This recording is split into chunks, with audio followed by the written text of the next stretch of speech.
ప్రైస్తులాడు అందరికీ దేవుని పేరుతో మీకు అందరికీ వందనాలు. చాలా సందర్భంలో చాలా సార్లు మీకు ప్రెషర్ రావచ్చు. అందరూ బాగున్నారు, నేను ఎందుకు బాగలేదు, నేను అందరినీ నమ్మిన, నన్ను ఎందుకు అందరూ మోసం చేస్తున్నారు, అందరితో నేనున్నా, అందరికీ నేను మంచిగా చేసిన కదా, నాకే ఎందుకు ఇలా జరుగుతుంది, నాకే ఎందుకు ఈ డిప్రెషన్, నాకే ఎందుకు ఈ బాధ, నాకే ఎందుకు ఈ చింత, నాకే ఎందుకు ఈ అప్పులు, అందరూ బాగున్నారు కదా, నా దేవుడిని మరి నేను నిత్యం కొలుస్తూనే ఉన్నా, నిత్యం నేను ప్రార్థన చేస్తూనే ఉన్నా, కానీ ఎందుకు నన్ను దేవుడు చూడట్లేదా, నా ప్రార్థన వింటలేదా అని రావచ్చు. ఒక సహోదరుడు అంటే చచ్చిపోతే బాగుండు, చావు పరిష్కారం కాదు. ఏదైనా అంటే ఒక సహోదరుడు నాతో చెప్తున్నాడు, నాకు చచ్చిపోవాలని ఉన్నదని, కానీ చావు అనేది పరిష్కారం కాదు. బతికి ఏదైనా సాధించాలి. ఎట్లాంటి అనారోగ్యమైనా, ఎట్లాంటి ఇబ్బంది అయినా, ఎట్లాంటి ఇక్కతైనను నువ్వు బతికి సాధించాలి. కానీ చనిపోయినంత మాత్రాన నీవు నీ యొక్క దినము రాక ముందలనే నువ్వు ఎలా చనిపోదు. దేవుడు తెలియజేస్తున్నారు.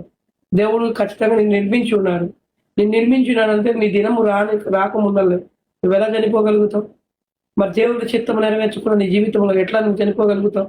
కాబట్టి నీవు ఒకవేళ ఈ వీడియో ఎవరైనా చూస్తున్నారో, మరణంలో అంటే చచ్చిపోదామని చెప్పి మరణానికి దగ్గరగా వెళ్తే బాగుందని చెప్పి అనుకుంటున్నావు, నా ప్రియ సహోదరి, నా ప్రియ సహోదరుడా, నేను తెలియజేస్తుంది ఏంటంటే నీ జీవితంలో గొప్ప మార్పు కలగజేసేవాడు యేసుక్రీస్తు వారు.